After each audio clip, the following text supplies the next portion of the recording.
Welcome to How Not to DM. I'm your host, Derek. Thanks for joining me on my quest to interview the very best dungeon masters on this plane of existence.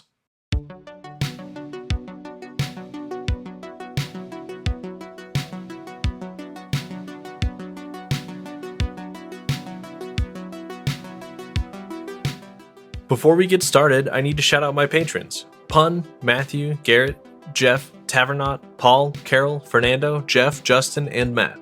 Thank you all so much for your support. You helped make this show possible. If you'd like to support the show, want a shout out on my next episode, or want an inside scoop on my upcoming guests, consider joining. You can find the link in my episode notes, my Linktree, or by heading to patreon.com/HN2DM. One more quick announcement. I have a few friends in the podcasting world, like Bombarded, who donate a percentage of their ad and patron money to good local causes, so I've decided to follow suit.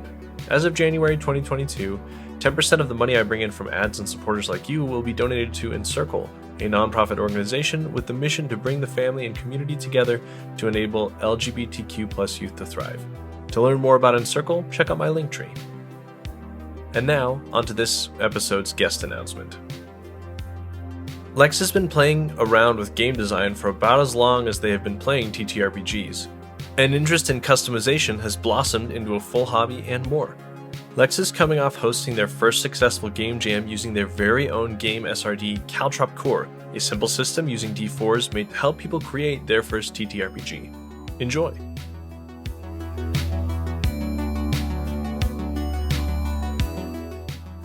I'm Lexs. I'm TitanomachyRPG on Twitter and on itch. I write indie TTRPGs and wacky 5e subclasses. Came out with a SRD to make your own TTRPGs, and that has sort of been taking off, and it's good to be here. I started in TTRPGs with 5e. I played one session of 3.5 in college, visiting a friend's place for spring break. Played a sorcerer, cast Fireball. It was awesome, and then didn't play again for many, many years until about 2018. My younger brother picked up the 5e starter kit, and we had no idea what we were doing. We were just messing around. I started listening to the Adventure Zone Balance and thought to myself after a couple months, oh, I could do this. So I started DMing after we had been playing for just about 6 months, and I homebrewed this whole thing. I had no idea what I was doing, but it was really fun. We played in person before the Panini, and my brother had all his Warhammer terrain and minis and stuff, so we were using that on a hex grid, and it was just really fun. And we just sort of kind of snowballed from there, and yeah, it kind of happened so fast. But I approached, the first thing I started to do was just tinkering with classes and stories and stuff. So anytime I approach something new, I'm like, oh, let me try it my way. Let's see if I can learn anything from doing it this way. And if it's wrong, if it doesn't work, then I learned something. And if it does work, then I made something cool. So you're kind of a tinkerer by nature. It's what you do throughout everything you do, not just games like this then. Yeah, I'm always let me try something. I just always I learned by doing, really. So learning by it's hard for me I'd rather learn on the job than learn, read it up or try to feel prepared before doing something. I would rather just fail fast. That's a term in a catchphrase in marketing and business and stuff. And I personally, that's the way I like to do things. I know it's not for everyone. Yeah, not for the faint of heart. It's true. So you started kind of playing around with stuff. You started playing around with subclasses and that kind of thing. How did you get into running the game? And do you remember your first game and kind of how it went? Yeah, so I remember I had come up with a bunch of cool stuff. I was sort of inspired by a little bit of Black Clover that I'd started reading at the time, and I was putting in my own custom abilities for my players and my own custom setting because I come from a writing background, actually. I did my undergrad in creative writing, so there's a ton of poetry of mine out on the internet in journals and in physical journals as well. And that's where I come from. So writing just is part of what I do all the time. So I was like, let me write a cool story. It can mean something. We can tell a cool story together. The first session, I remember I had all these plans. And of course, the first time you ever DM or GM a game, there's a moment where you realize you cannot predict what your players are going to do ever, and it's cool to plan, but you got to plan a different way. So Yes, I yes. was doing the first session thing of trying to get everybody together into one group. These days I like to just have people decide that they're grouped before we start because it's a lot easier that way. But at the time I was like, Hmm. let's have individual scenes for each person and we'll get them all together eventually. So I had plotted it out how I thought it was going to happen. And so my younger brother's playing a barbarian, my friend is playing a rogue. The rogue goes to pickpocket the barbarian. They get into a scuffle like I'm predicting they would. I'm predicting that they fight for at least a round so that another player can swoop in and stop it. First thing the rogue does is run away. First thing is, this barbarian's mad at me. I'm out of here. I was like, oh, okay. That was such I figured it out on the spot, but that sort of changed everything about what I thought DMing was, and realizing it's so different from writing fiction or poetry or any of those where you kind of get to dictate everything. It's you're playing with other people. It doesn't matter how well you know your friends, because this was literally my younger brother, my best friend, my other best friend. They're married, and one of our really cool friends from a barcade that we would frequent at the time. And so I knew everybody pretty well, really, really well. But you can't predict everybody's every moment, and it's not fun to. These days, when I run a game, I don't run D&D that often anymore. But when I do, it's like, here's some obstacles. Y'all can figure out how you want to approach it. I want to be surprised. Being surprised is, for me, is the most fun part of being a GM and having to react to that. I enjoy that sort of adaptation on the fly. So then I realized, oh, I don't have to spend all this time prepping. Even though I did really love prep, I would enjoy hours of prep I would do for each session, but it's not feasible. It's not sustainable for me anyway. I know a lot of people love that and they get really detailed in their plans. It was me for a while, and then I realized actually it'll be fun to just, I don't have to be so prepared for everything. That's funny that you say your favorite part is being surprised because honestly, I don't know if it's my favorite part, but I know exactly what you're talking about. That moment where they come up with something totally out of left field that you had no way of predicting, and it's really awesome. It Mhm. is one of the most fun parts about running games for me, too. So, but I guess I've just never heard it put into words like that. So, in your time running games, what have been some of the big mistakes you feel like you've made that other people could learn from? So the biggest one for sure was all that I did a lot of tinkering before I knew anything about the system. So I ended up homebrewing essentially just, I had them choose classes, but then I was giving them additional subclass abilities instead of their whatever subclass they were going to choose. Hmm. And I gave them some really OP stuff. And it's fine because, like, the way I like to do stories is I don't really run a lot of monsters. I run a lot of like people being the villain or that sort of thing. So the powers are granted to the other people, other side as well, just not, I don't scale it up as much. But there was still other stuff. There was anti magic stuff going on. It was fun, and it ended up, we still have to finish it, but we were doing pretty good. My players are like level 7 now. It worked out, but I would caution if you choose one, choose homebrew subclasses or homebrew story. And in fact, if it's your first one, I think the story is the easiest one to make up because that's everybody does that, and you don't have to stick to any script for the story. You can just listen to your players, and it's actually is going to be such a fun time for you and your table. You're probably right, and this is a mistake I've made too. So it does make a lot of sense to like homebrew the narrative stuff first because you're bound to give them something that's way too powerful, and then it could break the rest of the game. And like you said, as a person running the game, you can then scale up the enemies so that they're on equal footing or close to equal footing to keep it interesting. But it can just run away from you quickly if you're handing out too much too quickly. So definitely something to learn from. Any others to add, or is that kind of the main one? That's sort of the big one. That the more I think about it, looking back, the more distance I have from it. I'm like, essentially, what I did was basically made like a 5e hack for my table because it Yeah. ended up being okay. So the dice are all a similar system, all this, but it's not any story from Wizards of the Coast, and the classes are fully just off, totally not at all how classes are structured in 5e anymore. So looking back, it was kind of cool. And when I go back to it, I do want to finish that campaign. The pandemic sort of interrupted that, but I can't even say don't do it. It's like maybe try homebrewing the narrative first and then giving the other stuff a shot. If anybody ever wants to try something, I'm always all for it. But if you're a little nervous, I would probably start with the narrative side first. And then there's so much great third-party subclasses out on the internet as well now that True. you could probably find something that is what you want, but created by someone who thought about it a lot and has experience with the game. And you can always come back later and do it your way. But there's a lot of great indie creators online that would love to have you play their subclass, Including some of your own, and we can chat about those in a bit. But yeah, as far as memories running the game that are some of your favorite, what comes to mind? What are some moments from your table or from your game groups that have really stuck with you just for how fun and interesting and exciting they were? So the first one is still in this campaign with the everything's homebrewed and overpowered. But I remember specifically that the world was not magical before the campaign started, and then magic enters the world that the first session.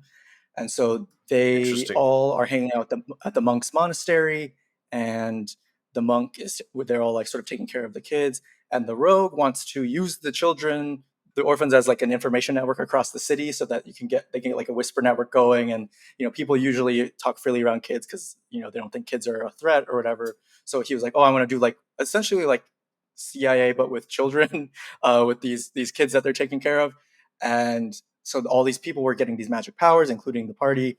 They wanted to know who else in the city had magical powers, and one of the kids. Then this was like an off the just like a random line that I was like, oh, let me just interject this. One of the kids displays like a teleportation power that this rogue also has.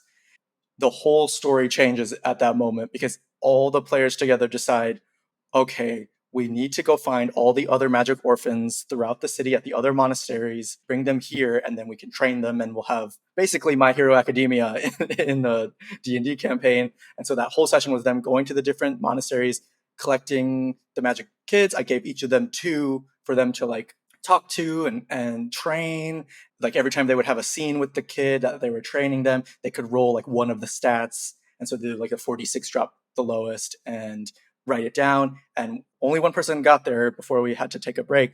Once you had 6 stats, then your child was a level 1 character that you could bring with you, do whatever you want, but they would have their own stats after all the training that you did with them. And then like the whole main plot became about the bad guys trying to get the magic orphans and rescuing these kids from like there was once like a so my brother's is if you can believe it more chaotic than I am in some ways, and he took one of his kids out training, and there's that point where you're like, are you sure you want to do this? Do you want to let the giant piranha plant like thing swallow your child that you're training? And he's like, yeah. And eventually they cuts the kid out of the plant's stomach, but the kid flies away, and then they have to go get the kid.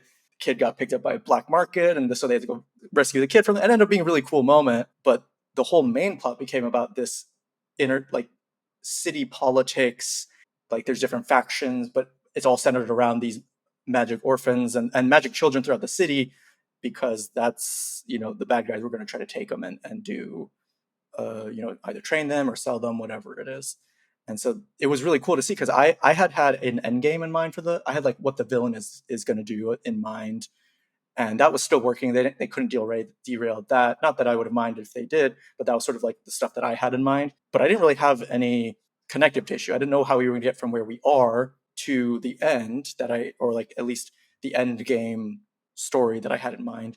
But they filled it in. They filled it in with this totally spur of the moment. I just said one line of like the kid teleporting, and they were like, we got to get these kids. And so it really became a wonderful, heartfelt thing, training these kids and protecting them from these evil forces, making sure that the immediate plans of the villain were being thwarted, all while other magical ruins and stuff is happening in the background. Yeah, that sounds like a ton of fun, and I love stories like that have a bunch of crazy moving parts. My own campaigns, I just like keep throwing stuff at my players, and they have to decide what's important to work on and what isn't. And so it sounds like you've given them a lot of interesting puzzles to solve. It's interesting going from that to games that I run now, which is mostly like playtests for games that I've written. Mm-hmm. And so Nighthawks, I had a couple playtests, and Nighthawks is a game about loneliness. You don't have stats, you just like get tokens, and it's about the cost and benefit of trying to break out of your loneliness and break out of your isolation. So there's certain mechanics that reflect there is risk, but there's also a lot of reward. Mm-hmm. And it's based on the painting of the same name, Nighthawks by Edward Hopper, which is the one where there's the 3 people in the diner or 4 people in the diner, and it's about isolation. And in the rules I write, look, the diner is just the name of the setting of where you choose for this to take place. It doesn't have to be a literal diner. Right. It's this. I have tags for people to choose from of like, oh, let's give the diner, this tag where it's hurtling through space or something like that. Both playtest groups were like, no, it has to be in a diner. And actually, at the end, we're all going to die.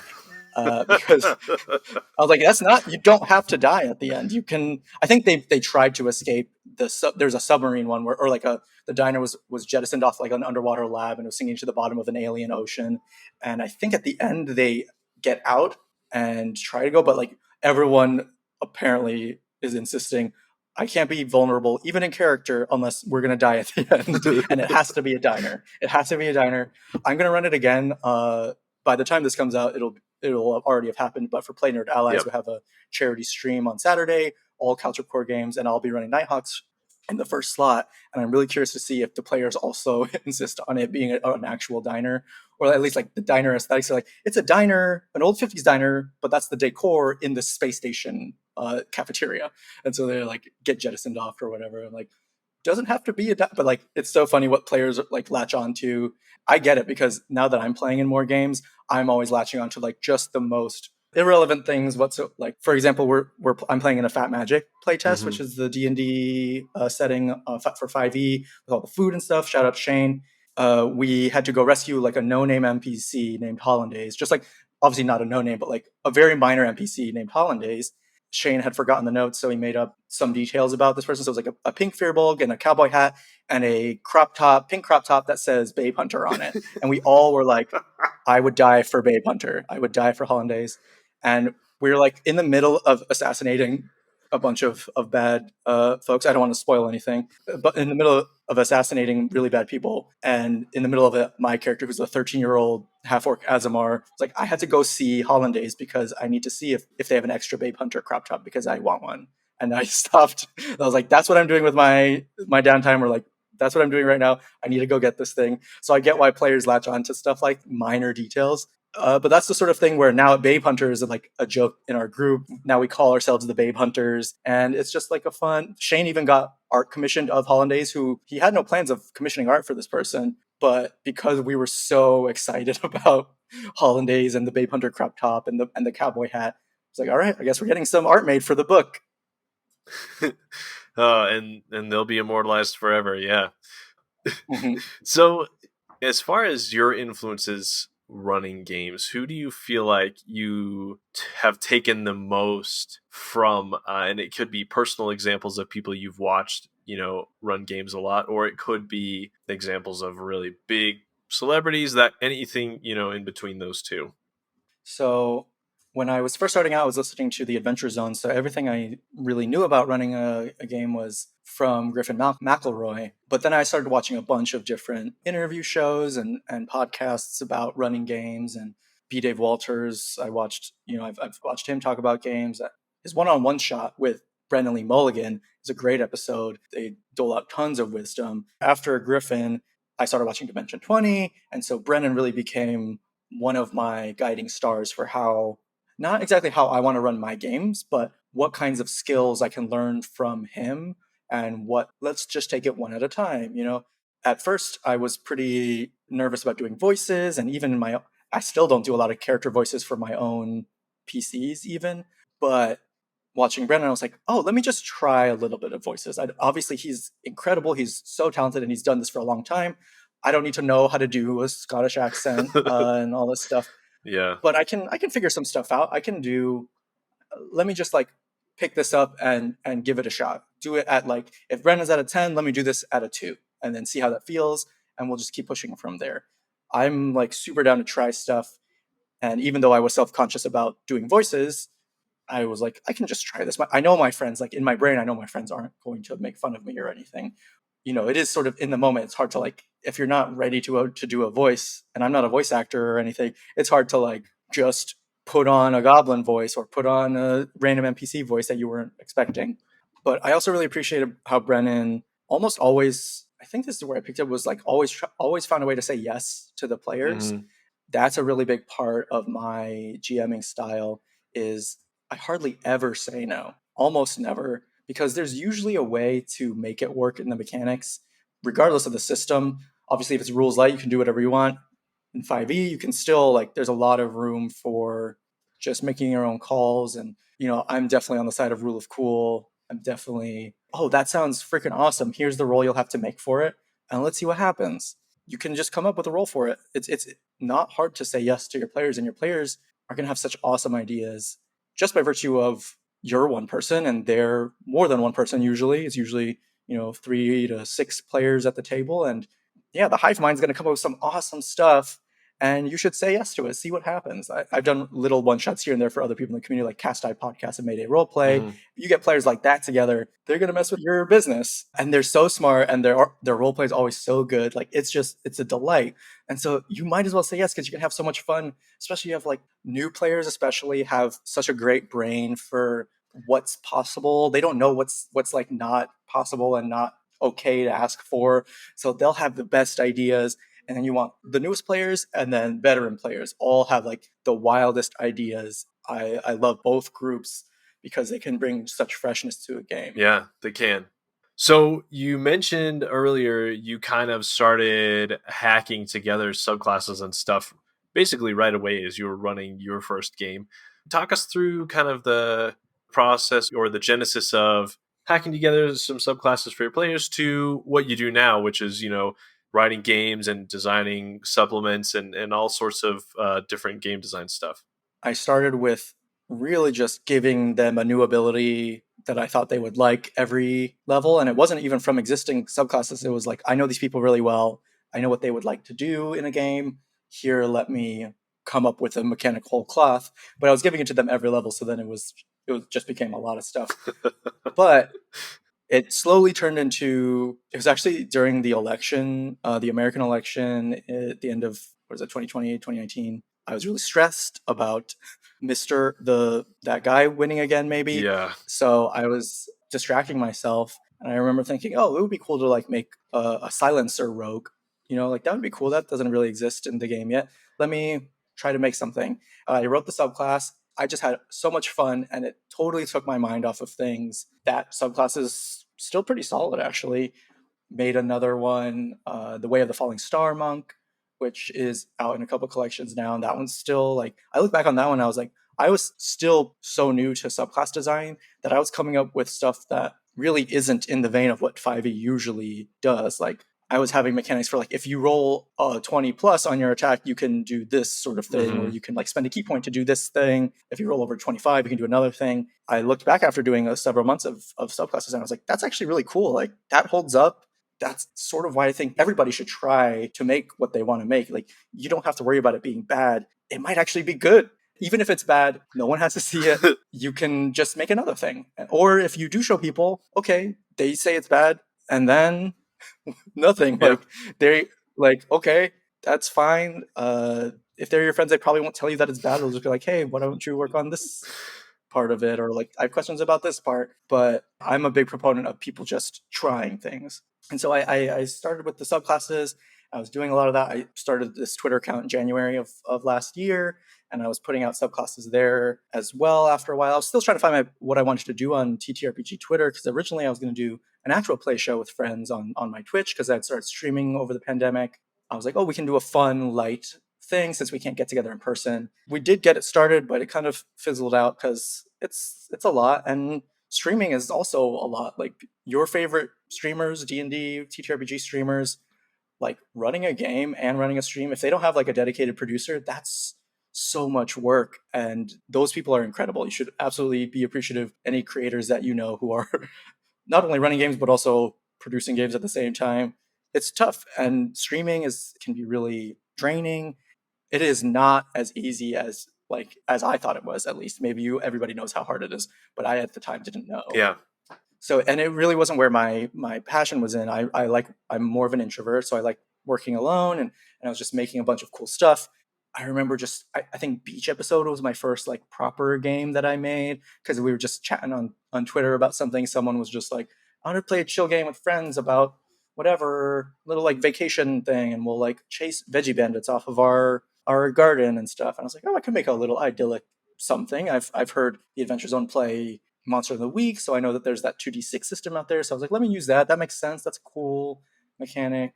And so it's sort of like a PBTA like system, and it was just like a one pager. I was like, I've heard people play Lasers of Feelings on these podcasts. I've heard them play all these other like one page RPGs. I was like, I can do a one page RPG. That's fine. It was fine, but now that I look back, one page RPGs are really hard. Yeah. It's much easier to do like a 10-page RPG rather than try to make a game so perfect that it can fit on one page, and then also making the layout not look terrible, and then also it's a lot of work. But it is. I think do a 3-page game. I think that's a great sweet spot for anyone. But I started doing that. I was just making little things here and there. The first part of how we got to where we are today, I guess, is I was talking to Maps and Quests and a Ghost of Eli on Twitter, because we're buds. Shout out to them. We were talking about D4s and like, oh, wouldn't it be funny if we just like did a D4 system? And Mappy was like, oh, you could do it like a dice pool, and the different numbers mean something, different degrees of success, essentially. Like how it would basically like be like Powered by the Apocalypse, but instead of 3 levels of success, you would have 4. And that's not that much of a stretch from there, right? Yeah. I was like, actually, that's really funny. And they're like, oh, we could call it the Caltrop system because D4s are pointy and they hurt to step on. Like that's cool.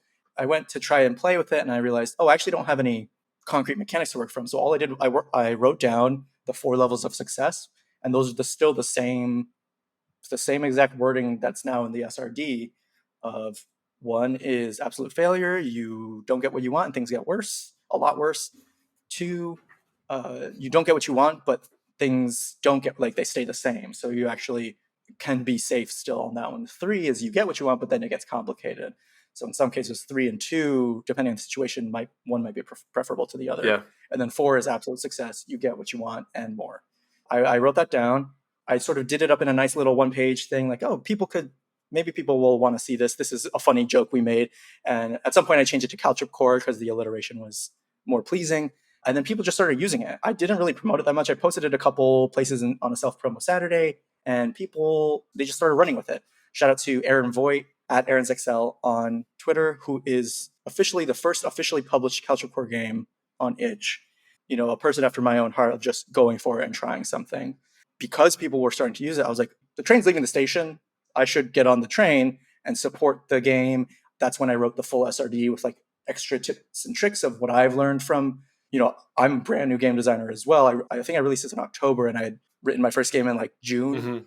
And I was like, I don't know anything about this, but I know that I'm not afraid of being wrong, and I'm not afraid of making something bad. So let me lay out some options for people, lay out a simple dice core, and then have like a little fill in the blank thing in the SRD, a little step-by-step guide of making your first game.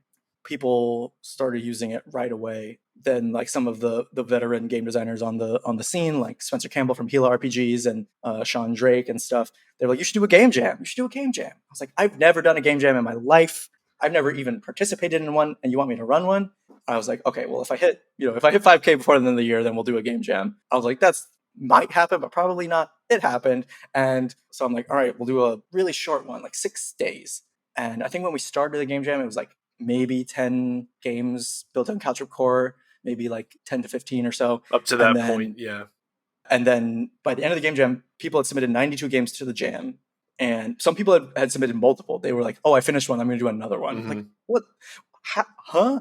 And so now, as of this recording, it's like 108 plus on itch, which is just absolutely mind-blowing. You know how it is with creators when people like compliment what you made, and you're like, oh, well, yeah, thank you. But you try to be humble, and you try to sometimes you try to argue with them like, oh, it's not that great. I can't even argue because I wrote the SRD to help people make their first game or give people a boost for whoever wanted to make a game, just to make one really easy, lower the barrier of entry pretty much to the floor so that anyone could do it. And it does that. It accomplished that goal in spades. I can't argue with people who say how cool it is. Oh, it got featured in Dicebreaker alongside Lumen and stuff. Like, it's been a wild few months. of game design. And I just started out doing 5e homebrew. Something that is true of me is I often get bored of stuff, and I've always tried to push to the next level. And so I was like, all right, I've done dozens of these 5e subclasses. I'm not bored, but just let me try my own game. Like I'm always just looking for the next challenge, I guess, of tinkering around or really being a creative. I guess you could say that. Yeah. Couple things as part of what you've been talking about. Number one, you said it's really hard to make a one-page game, and that's totally true.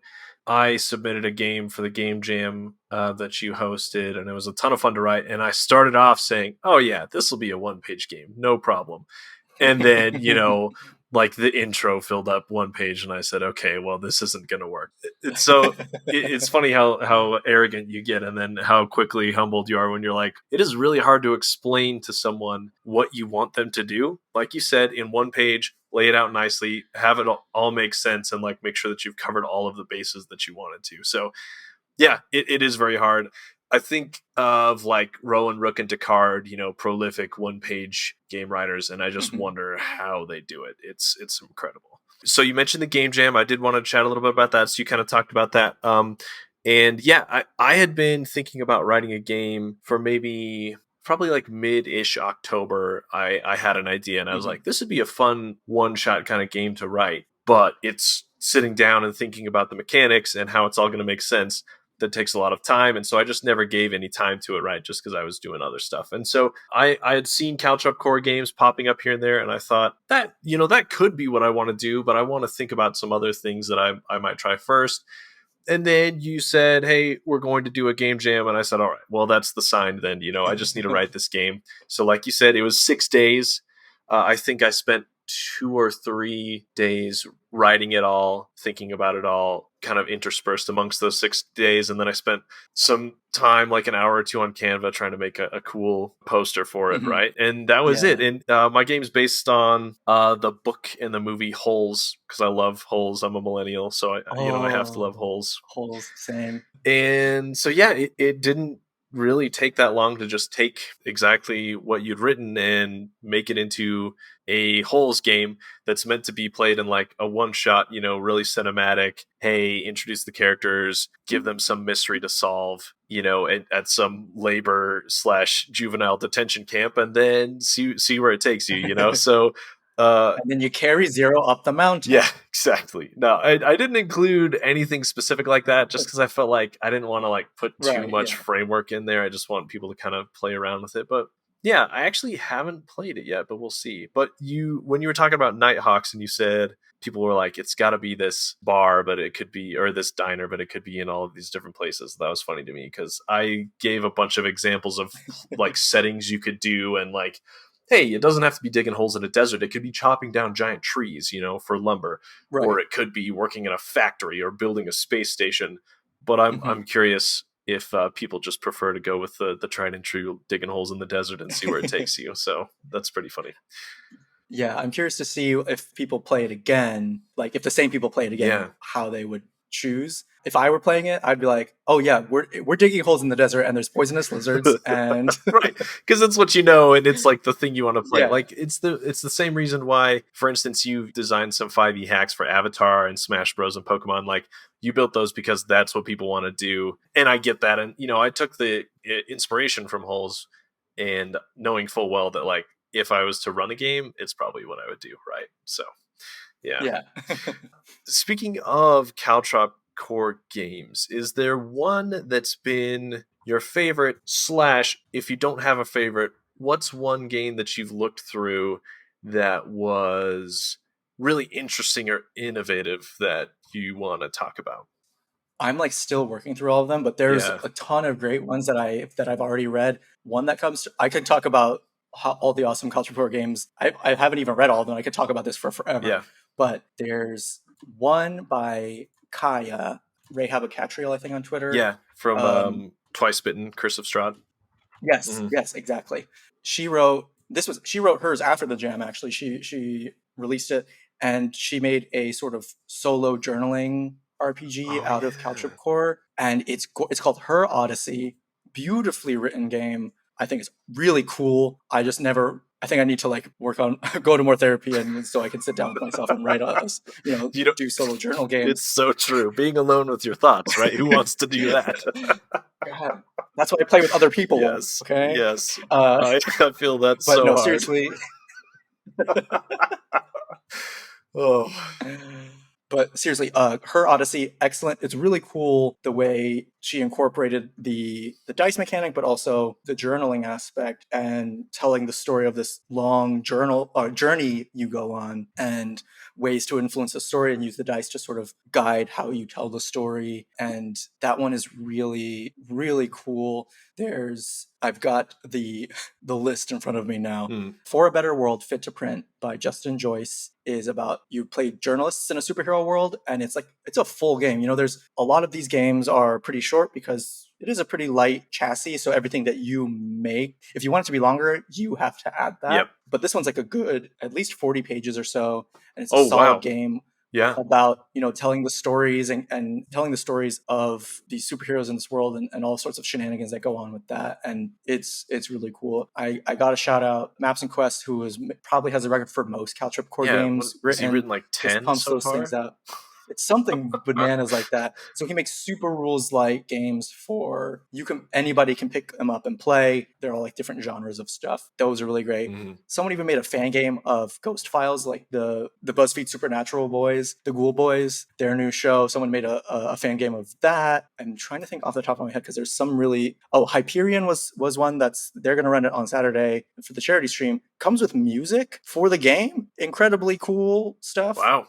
Vigilant by Ill-Advised Gaming is a love letter to Bloodborne, built on Caltrop Core. Someone made a game about The Thing called The Warmest Place to Hide. Anything you could possibly want to play are here. There's so many awesome games. Bogus Cheesecake made Beachcombers, which is like a fun, relaxing game as well, similar to like a beach episode type of thing. Yep. I got to shout out Dethrone by Shane, again from Fat Magic RPG. Dethrone is a beautiful game about building heaven and tearing it down. God, like everybody did such a cool thing. I don't know if you know Werewolf BF Artie, Werewolf Wells made a game about ordering pizza and like playing a game about like I think while you're ordering pizza as well, like while you're doing that. It's absolutely incredible what you can do when you believe in yourself, right? Like, yeah. I didn't come up with any of these ideas. I said, hey, if you roll a d4 and 1, 2, 3, 4 means something, what can you make out of that? And everyone went, we're going to make the coolest freaking stuff ever. I could go on and on. Someone made Winnie the Pooh inspired Caltrop Core game. Because it just entered public domain. That's right. Yep. So the 100 Acres, look that up. That's so funny. There's Yu-Gi-Oh! The TTRPG. Yeah, I'm looking at seeing that one. So many. I'll make sure to link these all in itch so anybody can go check them out. Yeah, Trash Pals seems really cool too. The design on Trash Pals is just beautiful. So good. It's a beautifully laid out game. That's one thing where I'm like, I really have no idea on graphic design, and so I'm slowly learning. I'm sort of just watching Abyssal Brews. Shout out Matt from Abyssal Brews, and sort of picking up little tips here and there, slowly but surely improving my graphic design skills. But yeah, Trash Pals is on this list. Dethrone, Her Odyssey, Mystic Pizza Oracle, God Kiss, which is is a rules like God killing simulator by Dognut Boy. Eli from Mayday Roleplay made We Like Toad Goblins. Soul made Burnout, which is a game about getting off of TTRPG Twitter and like just like taking care of yourself for a moment.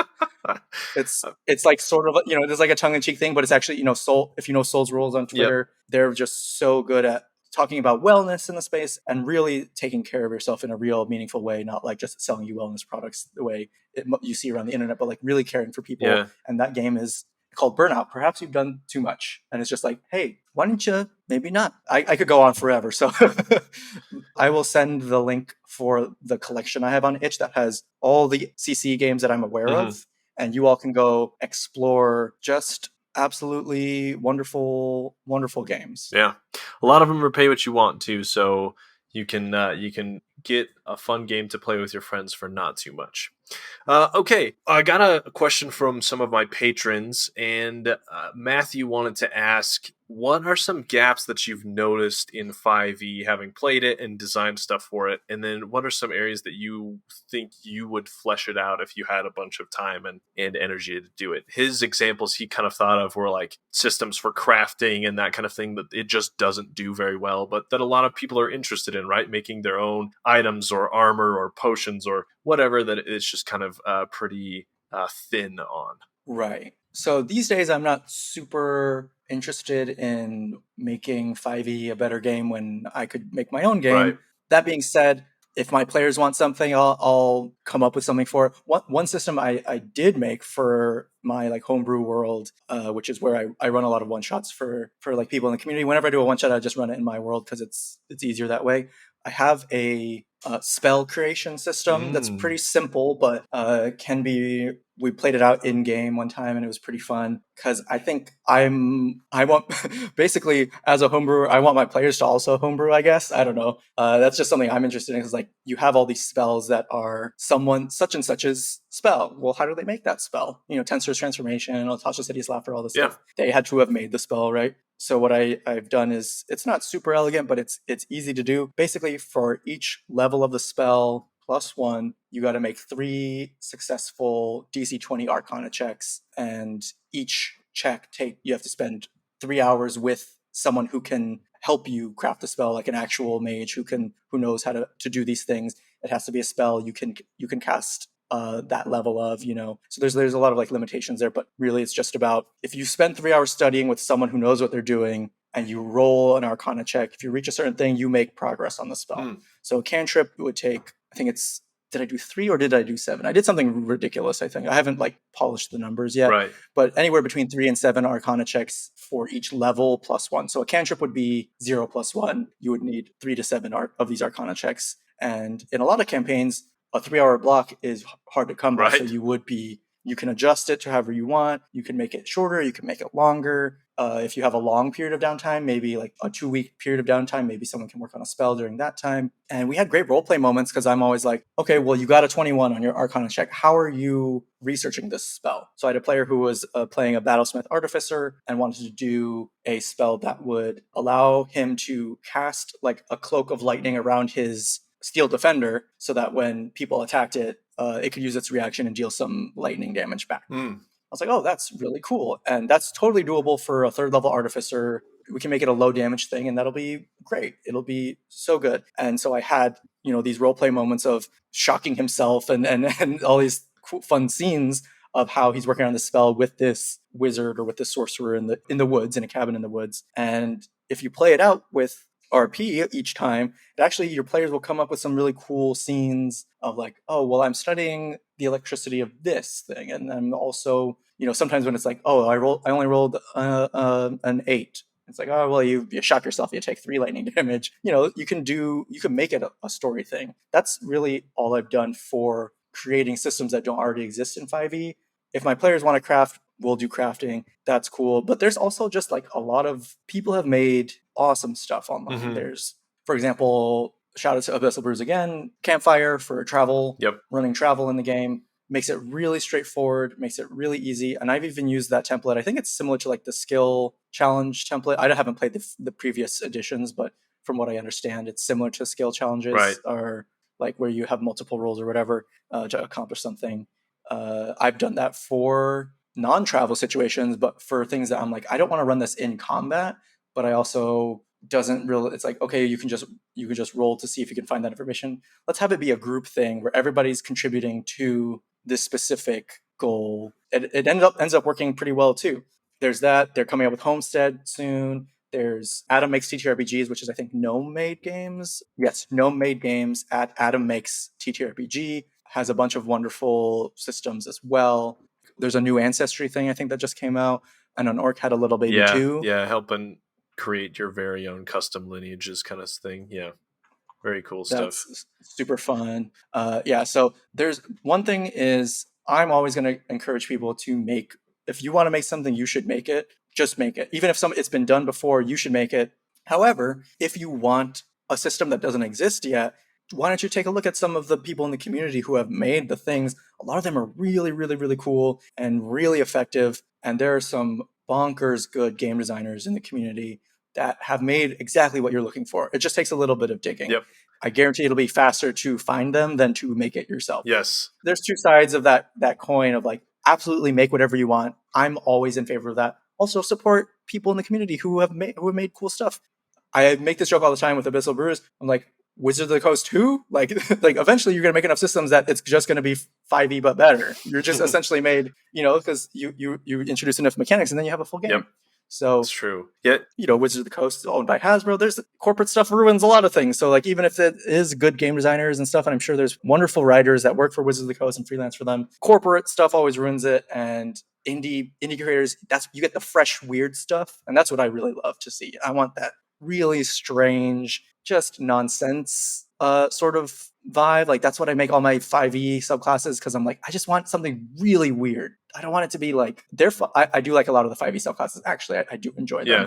But sometimes I just want something really weird. It's always a joy to see in the game. So it is. And humanity is weird. Like people are weird, and so it makes sense that we want our characters in games to reflect our own strangeness. Yeah. Yeah, it's funny you mentioned like just search and usually someone has made a cool system. Half the time when I'm thinking of a magical item or a monster or something to create, odds are someone out there has done it already, and so it's really just like going and finding it and using it in your own game that kind of makes it, I don't know, it's just a lot faster that way sometimes. So it totally is a good resource.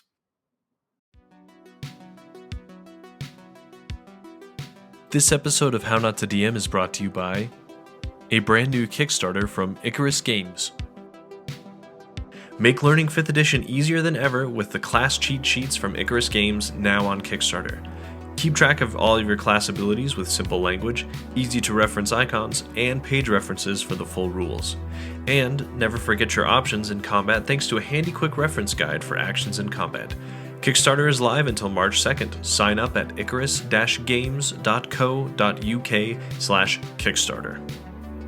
And Homebrew Havoc. This year, the most creative minds from the world of tabletop role-playing have joined together to create an actual play fantasy adventure that is not to be missed. Explore a truly collaborative world come to life, only able to exist thanks to the imagination of a global community. You may have seen and heard actual play fantasy shows before, but never like this. Join us for Homebrew Havoc. Find its creator, Paul, on Twitter, @ampersand_D20. And you should go check out Paul's work editing videos as well. He's one of my patrons and he's got a ton of really cool stuff he works on. As always, links to all of this great content from all of these creators is available in my episode notes. And now, let's return to the show, starting up with a brand new minigame for Season 2. Welcome to Quickfire Chaos! Welcome to Quickfire Chaos.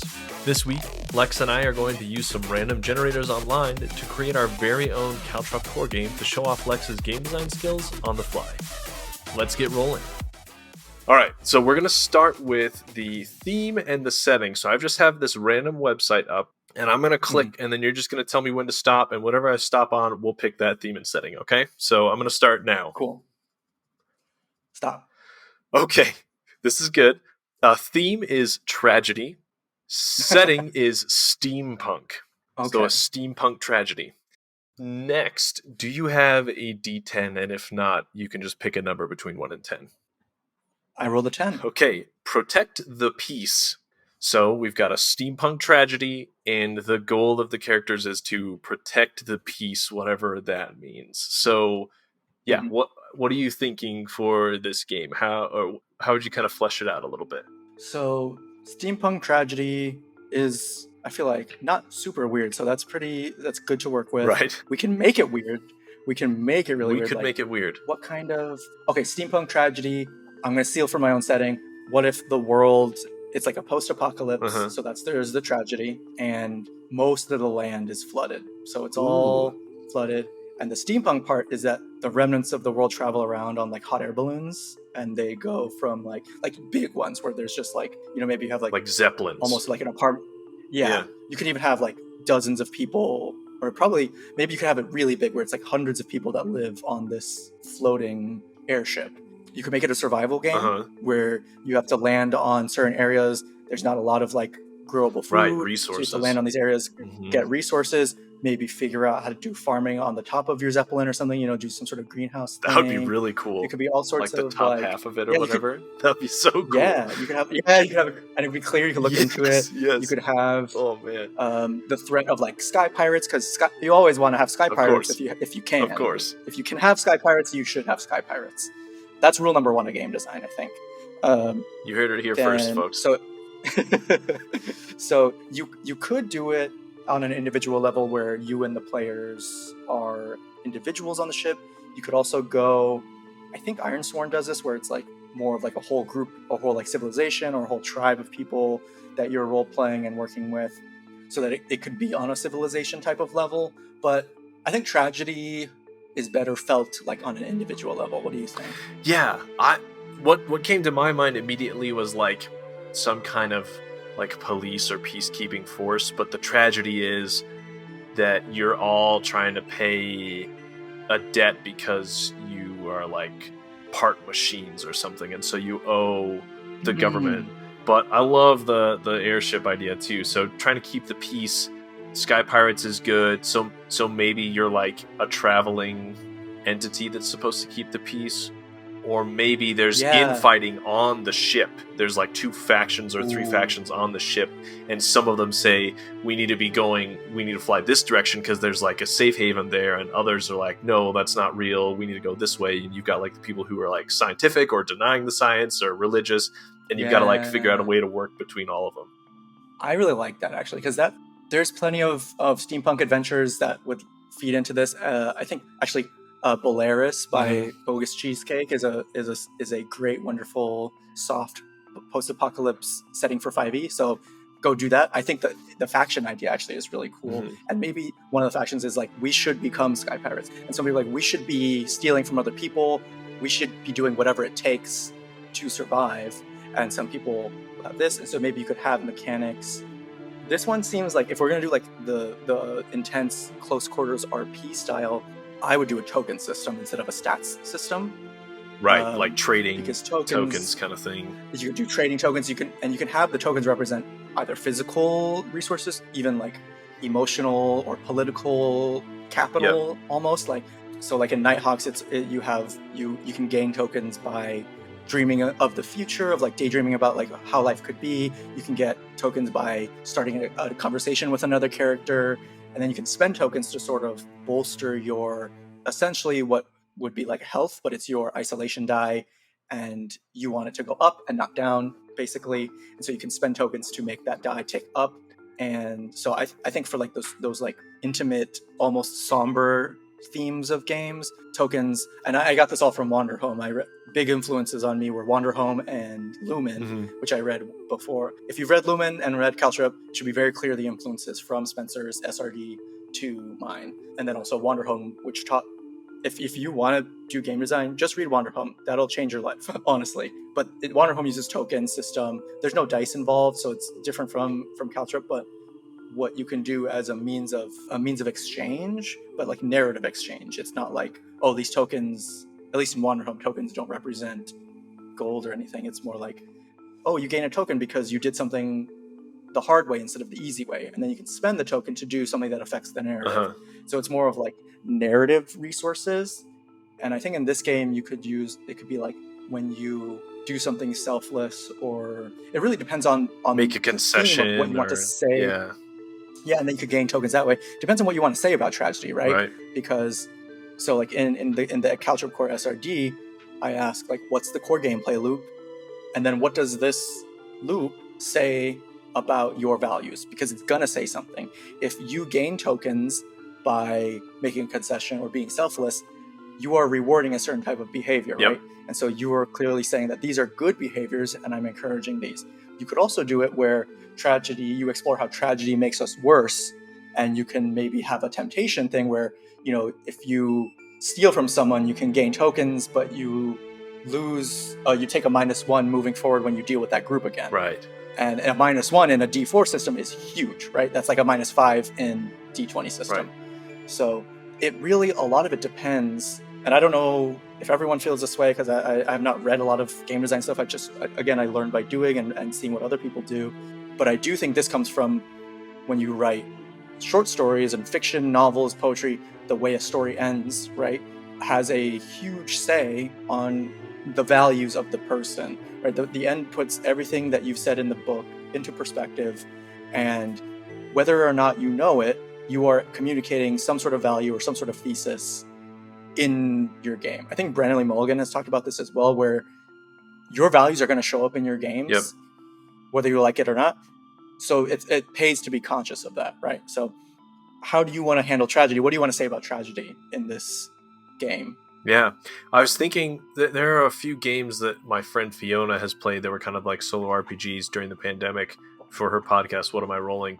And one comes to mind where you're the last survivor on a ship, and there's like this alien that's coming to eat you, and basically it's almost impossible to win. So I almost wonder, like, if the theme is tragedy, the beginning of the game is you describing the airship that just like crashes and burns, and then you play, and that's just like everyone knows that that's how it's going to end up, but everyone is still trying to cling desperately to hope, just in case something goes right. That's true. What if the game is the airship is crashing, and you're deciding what to do as the airship is crashing? Yeah, you could do that too. Yeah, so many options. That's really cool. There's like 5 different games here, and they just come off of tragedy, steampunk. Yeah. Like there's so much you can do, and even if someone has done a steampunk tragedy game, which definitely exists, maybe they're not gonna. I don't think they'll probably have the same voice or the same thing to say as you would about tragedy, and they haven't had your experiences. And maybe you need to make a game about letting go. Maybe you need to make a game about holding on. Who knows? Who knows? Like, that's what's so cool about it. Yeah.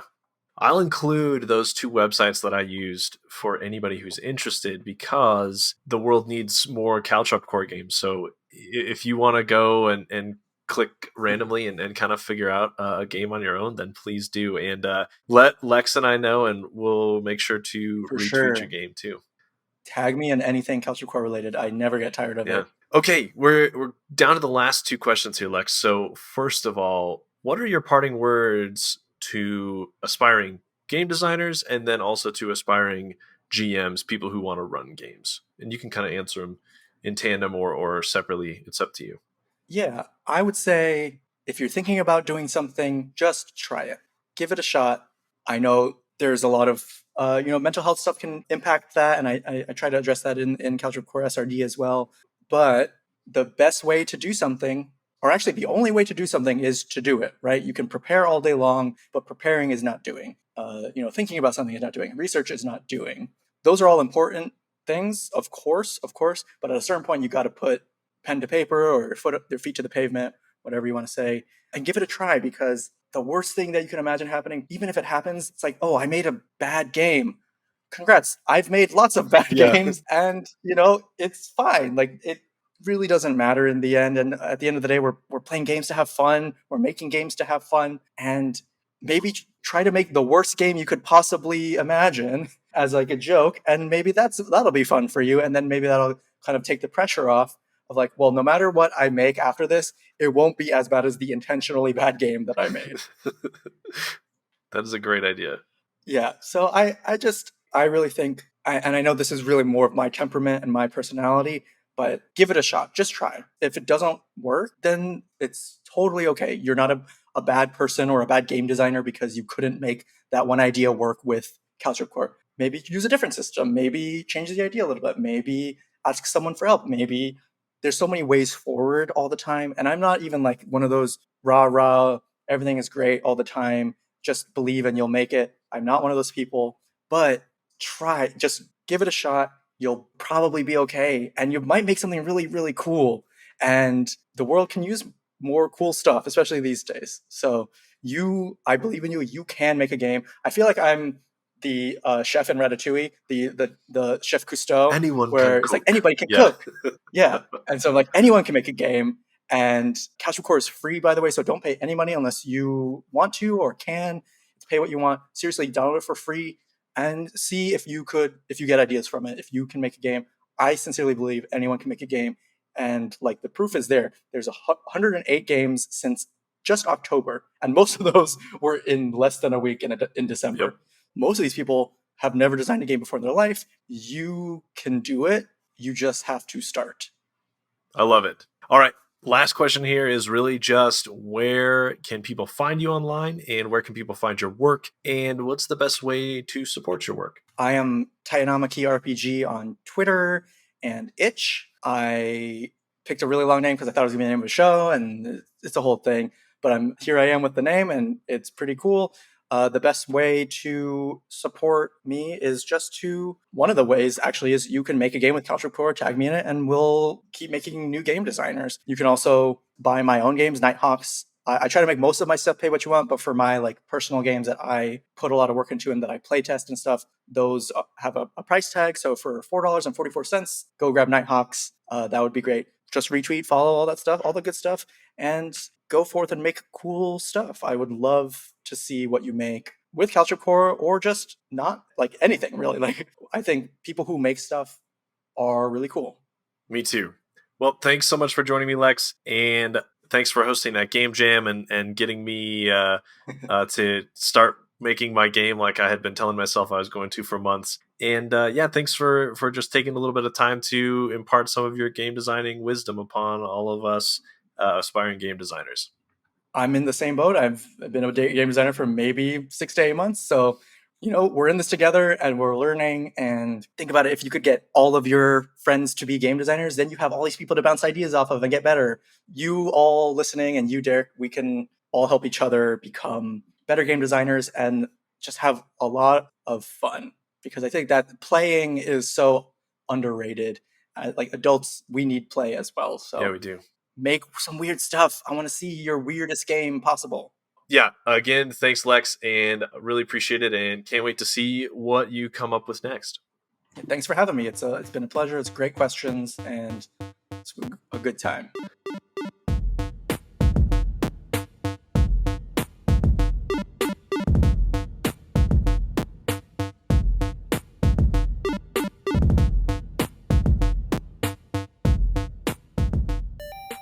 Thank you for listening to How Not to DM. Now, it's time for a sneak peek into next week's guest, Keith Amon, author of The Monsters Know What They're Doing. The main point of The Monsters Know What They're Doing is to say, here is how these monsters are going to fight. This is what they're going to do. These are the powers they're going to use and the circumstances under which they're going to use them. I have done this work for you. To hear more about The Monsters Know, Keith's system and philosophy for creating more interesting and immersive combat and roleplay, make sure to tune in next week. Remember to check out my Patreon if you haven't already for even more sneak peeks like this. Next time you get a chance, share this episode with your friends and family around your table. Another great way to help boost the show is by leaving a review on Apple Podcasts or a rating on Spotify. I appreciate all of you for helping me grow. My new intro and outro music is by Danijel Zambo. The Quickfire Chaos music is by Exacat, and the Quickfire Chaos Mood music is by Arcane Anthems. Check out the episode notes for more of their great work. And, as always, until next time, roll some nat 20s for me.